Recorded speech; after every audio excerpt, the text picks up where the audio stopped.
Welcome to our overview on natural anxiety relief. Not a lot of people realize that there are things every day that are contributing to your anxiety that you wouldn't think about. It's not just the overwhelming pressures and stress of the news and emotional issues driving that.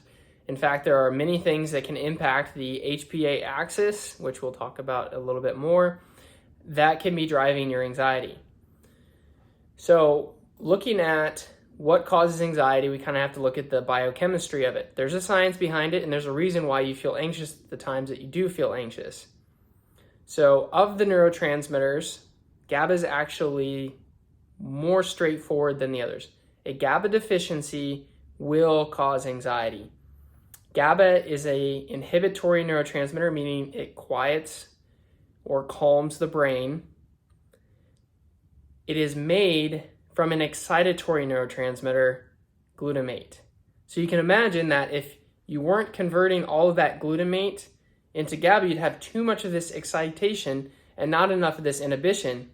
And so you have this overwhelming stimulation that causes anxiety in excessive amounts, causes panic attacks, anxiety attacks, things like that. And there's almost always something behind that you can pick out that are stimulating it.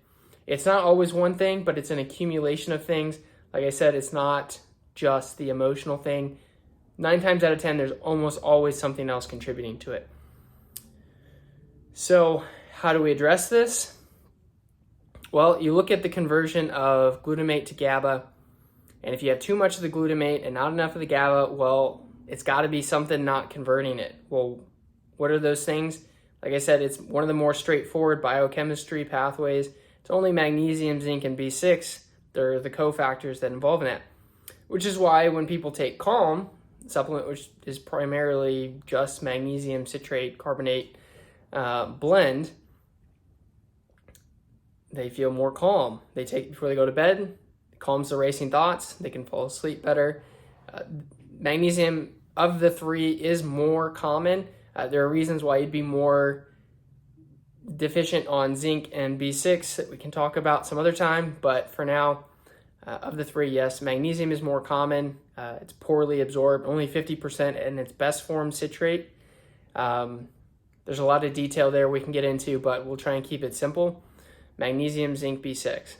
So, with taking supplements, we'll talk about in a little bit, it can be beneficial, but at the end of the day, there's something running you down of those three nutrients, or at least one of those nutrients, that's preventing the production of GABA.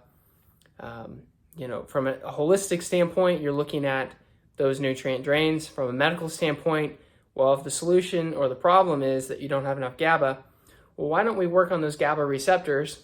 That's what Xanax and all those anti-anxiety medications do, to allow either more GABA or allow you to be more receptive to it and kind of trick your body into feeling more calm.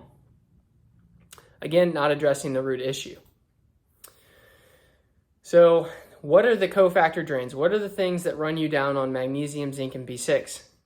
Well, there are three main things that are common across almost everyone, and it's always a pie chart. There's always a certain piece of that pie that is greater than the others that we usually focus on and address, and a lot of times just focus on one of those pieces, you get big improvements.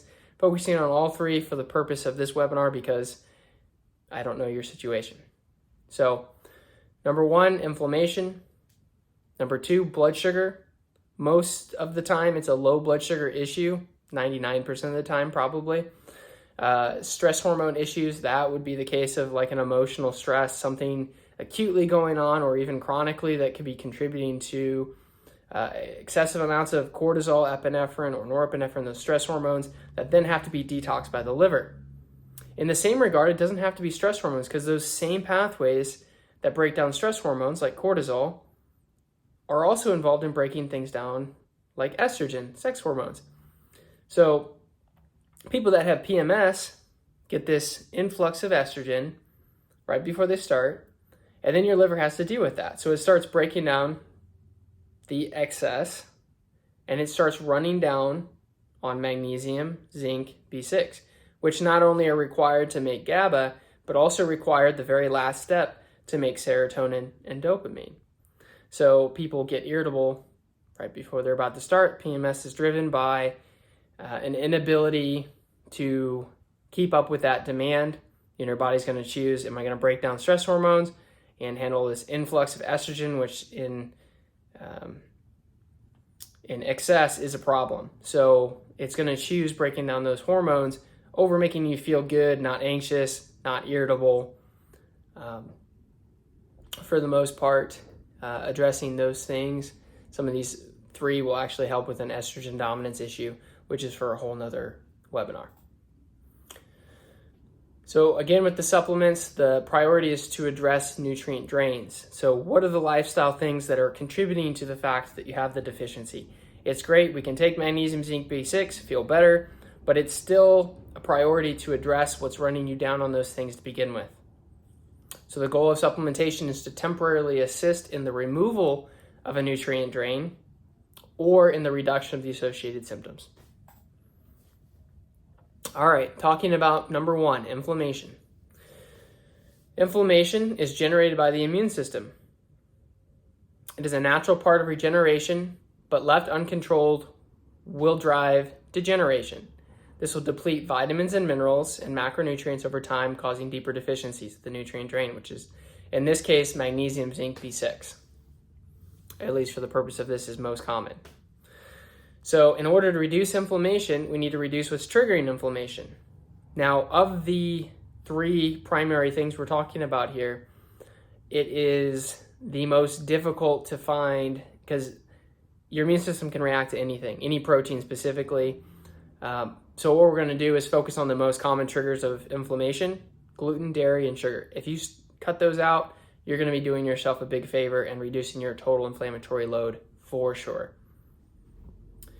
Number 2, reduce accelerators, things that drive inflammatory pathways, things that accelerate inflammatory pathways. Those would be reducing stress hormones, which we'll talk about in a little bit, reducing insulin, which again we'll talk about in a little bit, excessive amounts of NSAIDs. So taking aspirin, ibuprofen, things like that, while they are anti-inflammatory in that they reduce prostaglandin production, which is an acute form of something that drives inflammation, it actually will shunt and start producing things called leukotrienes, which is a more chronic form of inflammation. So taking them like an aspirin a day kind of thing can be an accelerator for chronic inflammation. Okay. Once inflammation's been produced, we need to help your body clear it out. So here's where the nutrient drain issue comes from. So when you eat your good, everyone's heard of fish oil. When you eat your good omega-3s and your good fats, hopefully you're eating enough of those, you still are required to use magnesium, zinc, B6 to convert those omega-3s into fish oil, which is what's reducing your inflammation, reducing the prostaglandin production, similar to the way that an NSAID will, except in a more natural effect and doesn't have the negative impacts of shunts. So one way, again, is just to take the magnesium, zinc, B6, help your body make more fish oil. You can take fish oil. I'm not against it. Some people are. Another topic for another day. You can consider turmeric or resveratrol. Those are nice because not only do they help reduce inflammation, but they shut the valve off. They reduce the things that are stimulating the inflammation, the different interleukins involved with that. So I put here turmeric, fish oil, magnesium, zinc, B6 as some recommendations if you are going to take supplements. Stabilizing blood sugar, there's 2 types of blood sugar issues in general. There's a spectrum of blood sugar issues. Generally, we're looking at low blood sugar for this anxiety issue. On blood work, you're going to see a fasting glucose of below 85. Medically, they're going to draw the mark at like 60. They're looking for extreme cases. We're talking about functional level cases contributing to an anxiety issue. So 85 is the mark fasting. That's without food. Typical blood sugar issue, low blood sugar issue, you're going to see them waking up between 1 and 3. Can't fall back asleep. Blood sugar drops, stress hormones produced, adrenaline, cortisol. It's going to wake you up. It's going to stabilize, bring the blood sugar up. You don't want to be dependent on those stress hormones, though. You want to be dependent on food. We'll talk about at the bottom how to address this. Nice thing is a week of following this, you should be staying asleep if this is something that you have an issue with. These people tend to be hangry. Well, of course, because they're always stressed out because they're hungry. These people tend to avoid breakfast. They eat a light carbohydrate meal like some fruit, oatmeal, cereals, things like that. These people tend to have more mood issues, especially I see a lot of anxiety. Many times, this is the biggest piece of the pie. In addressing this, people feel 100% better. Okay, the fix for this, 3 balanced meals. That means breakfast, 5 hours apart, no snacking. You're gonna have your breakfast. It's got good protein, good fats. You can still have carbs, but it needs to be anchored in good protein and good fat. And that needs to be 5 hours later. If you're hungry before lunch, before that 5-hour mark, you didn't do good enough for breakfast. You need to anchor your breakfast, almost the biggest meal of the day. This for you is the most important meal of the day. I've seen people get away with kind of slacking on dinner and lunch, but you really do need to go to town on breakfast. You're not going to feel like doing it, but you need to do it. No intermittent fasting for you. Some people love to intermittent fast. This would not be the case. The best use case for that, again, anchoring in fats and protein. Every single person with the blood sugar issue needs to be eating a minimum of 100 grams of protein a day, at least your lean body weight in grams of protein. All right, we'll go quickly over the high blood sugar issue, because if you do have an insulin issue, if you're overweight and your fasting glucose is over 100, you definitely have an insulin issue, and that can be an inflammatory accelerator. It may not be stimulating stress hormones and contributing as much directly to the anxiety issue as much as contributing to the inflammatory load. So what you need to do, continue to cut out sugar like we mentioned before. You need to commit to more activity. You need to drain the cell of glucose. If your cell is not sensitive to insulin, it's because the house is full of glucose already. You need to remove, or you need to empty the house of glucose. So exercise is the number one way to do that. Seems obvious, but even starting with 10 minutes a day of walking can help benefit this. Intermittent fasting would be a beneficial thing for you. It improves insulin sensitivity by fasting. That's one way of emptying the cell of glucose, is just not filling it back up and letting your body run it down. So I prefer at least an 8-hour eating window, meaning you can actually shorten that up. 6 hours, 2 hours, I don't really care, as long as you're fasting for at least 16. All right, supplements for that, they're different whether you have low or high blood sugar. You don't have an insulin sensitivity problem if you have low blood sugar. Cofactors, the magnesium, zinc, B6, if you're constantly fluctuating in blood sugar, you're going to be running yourself down on magnesium, zinc, B6, because they're required to turn the glycogen into glucose to bring your blood sugar back up. And you get the stress hormone response, which we already talked about, is something is required to break down those stress hormones. Glucuronic acid or artichoke extract can be helpful because that's essentially what your body's using magnesium, zinc, B6 to make, to help break down those stress hormones. There's a couple other pathways you can look at for breaking down stress hormones, but that's a really important one when we're talking about blood sugar issues.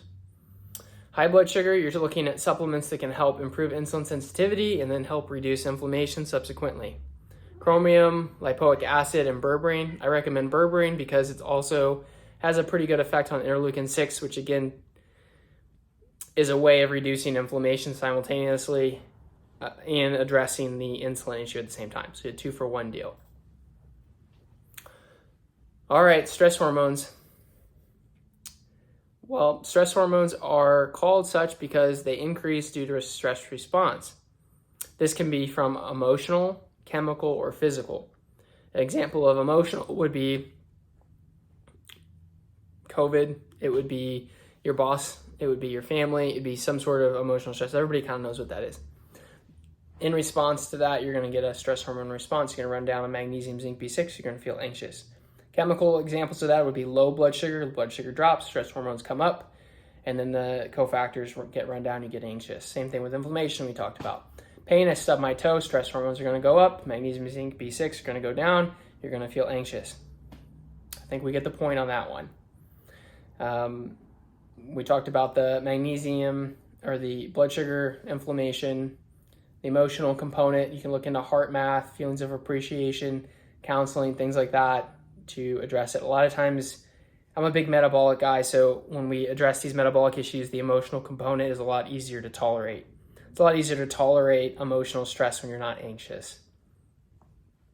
Chronic pain, that can be difficult. Find somebody that you can work with, that chiropractor, physical therapist, somebody that knows what they're doing, somebody that comes recommended.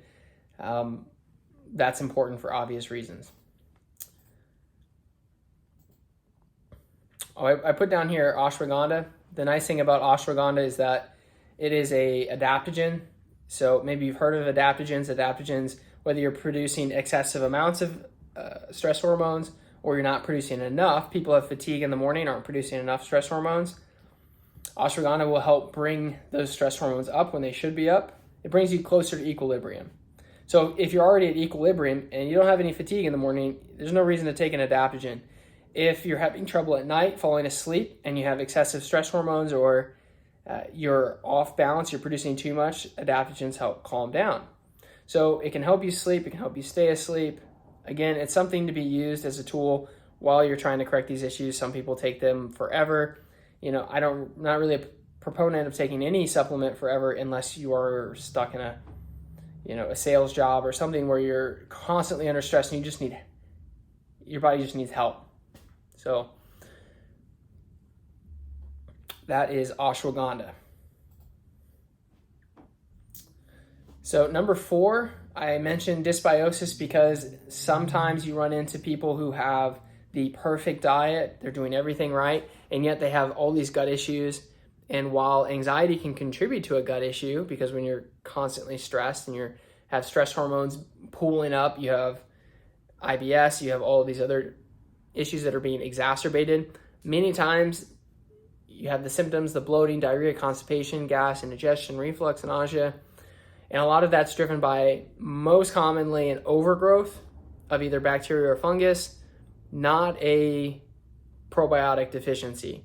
There is an imbalance or some dysbiosis, but many times it's that you need to work on reducing the bad, or there's an overgrowth where it shouldn't be. Most of the microbes should be in your large intestine. They shouldn't be in your small intestine. Many times people have overgrowth. If you get bloating, particularly, you need to get on low FODMAP.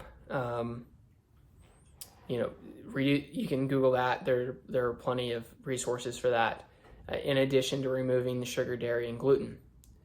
If you don't have any of those issues, then maybe you want to add yeast and other fermented foods and try cutting out some of those. You want to make sure that you're eating plenty of glutamine. If you have enough of the 100 grams of protein, you should be getting enough glutamine. You don't need to add any additional of that, especially if you have anxiety. Glutamine turns into glutamate and then into GABA. If you have all the cofactors, it's all fine, but if you don't, you could be making excessive amounts of glutamate. Definitely avoid anything with MSG. That's not in this PowerPoint, but it goes without saying, more glutamate is not necessarily better for somebody who has anxiety. All right, when addressing it, you can use an antimicrobial like Malia, Morinda, or Golden Thread. Those are nice because they are both antifungal and antibacterial. They're broad spectrum microbials. I recommend Malia. It's also antiviral as an added benefit. Other than that, kind of a summary here, filling in the nutrient gaps. So after we've addressed 1, 2, 3, 4, then you can kind of look at adding things like passion flower or valerian. Passion flower is something that can increase your production of GABA, kind of a natural form of addressing those GABA receptors and something that can kind of get you out of a pinch. Somebody who's having panic attacks, somebody who's having you want to take it while you're having those issues, either 1 to 2 droppers, 1 to 2 servings while you're having those issues. If you're having trouble falling asleep, then you want to take one hour before and then another one right as you're getting into bed. Should feel better doing that. Again, addressing the root issue is always most important. But if you are going to take an herb that's going to help, you want to take a more natural approach to addressing these things, then passion flower, valerian, both of those have done really well for patients of mine. If you have low blood sugar, we talked about earlier, artichoke extract, but if you have high, maybe go with berberine. I have all thyroid issues because I didn't change this. But all anxiety issues, no matter what you have going on, you're going to be looking at taking all of these things. Make sure I changed everything else. Good. Yeah, that's pretty much it. The only difference will be whether you have a high or a low blood sugar issue, and most people probably have the low that's looking at this. And then if you have gut issues, if you have those symptoms, you want to be taking Malia. Other than that, we're about 20 plus minutes in, so I kind of want to wrap it up. If you have any questions, you can go ahead and sign up and schedule for one of those consults. I have the links below to look at those specific supplements if you want to get them through me. I do get a kickback on some of them, but things like the artichoke I don't really have an affiliation with, or the Malia for that matter. But those are some really good brands, so you can check those out. Other than that, feel free to email me or sign up for one of those consults. My email is doc@drtoddanderson.com. And we'll see you in the next one.